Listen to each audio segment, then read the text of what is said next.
হ্যাঁ হ্যাঁ এলো এই দেখো প্রথম থেকে আমি ওয়ারিংটাও দেখাবো। হ্যাঁ ঠিক আছে। এইখানে ফার্স্টে একটা বাইরে স্ট্যাম্প লাগানো থাকে, ঠিক আছে? স্ট্যাম্প থেকে ইনপুট হয়ে তারপর একটা ফ্লো থাকে। হ্যাঁ, তারপর ইনপুট হওয়ার পর সেডিমেন্টে আসে। সেডিমেন্টের পর আসে দেখো নিচে কার্বন ফিল্টার লাগানো আছে। কার্বন ফিল্টার হওয়ার পর এখানে আসছে দেখো এসবি ভাগ, ঠিক আছে? এসবি ভাগ থেকে আসছে বুস্টার পাম্প। প্রত্যেকটা জায়গায় দেখো অ্যারো লাগানো আছে। হ্যাঁ, অ্যারোর একদিকে হয়ে ইনপুট, যেটা অ্যারোর মানে অ্যারো বা যে তীর চিহ্ন অপোজিট দিকতে যেটা হবে সেটা হবে আউটপুট, ঠিক আছে? এবার এসবি ভালভ থেকে লাগছে তোমার বুস্টার পাম্প থেকে বেরিয়ে গিয়ে একটা যাচ্ছে তোমার কোথায়,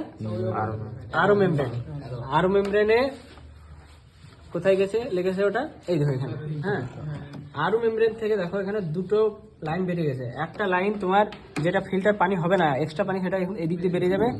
আর একটা পানি যাবে ইউভি মেমব্রেন, ঠিক আছে? ইউভিতে আসার পর এখানে দেখো দুটো ইনপুট আছে। একটা তো এখান থেকে আছে, আর একটা এখানে লাগবে, যেটা টিডিএস কন্ট্রোল এখানে লাগানো নাই, ঠিক আছে? এইখান থেকে আর একটা এক্সট্রা পাইপ এখান থেকে বেরিয়ে এখানে লেগে যাবে।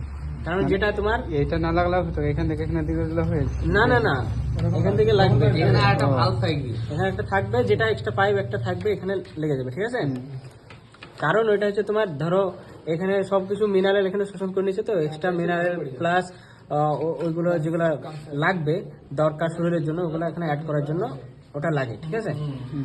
এখানে আসার পর পানি তুমি ডাইরেক্ট নিতে পারো, নাহলে এরপর তুমি একটা ইয়েও লাগাতে পারো, মিনারেল যেটা ফিল্টার হয় ওটাও লাগাতে পারো, বা অ্যালকালাইন ওটাও লাগাতে পারো। ওটার পর তুমি এখানে দিয়ে দিতে পারো, কিংবা এখান থেকে এইটা ডাইরেক্ট দেওয়া যাবে, ঠিক আছে? এটা হচ্ছে তোমার ধরো মেকানিক্যাল স্ট্রাকচার, ঠিক আছে?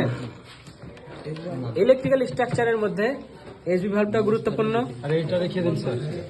এই তো এটা হচ্ছে, এই কথা বলিও না, ভিডিও হচ্ছে কথা বলিও না। এটা হচ্ছে তোমার ফ্লোট সুইচ, ঠিক আছে?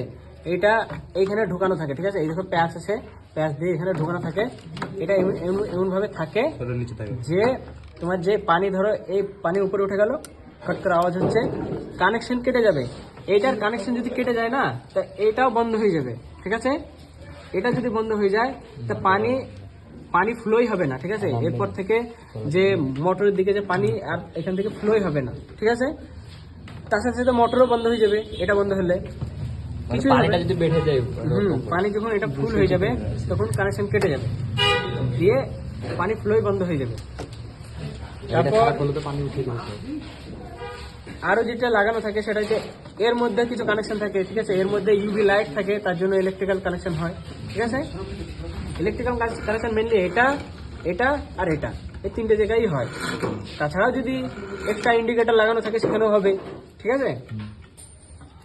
এইগুলো হচ্ছে তোমার complete mechanical and electrical connection.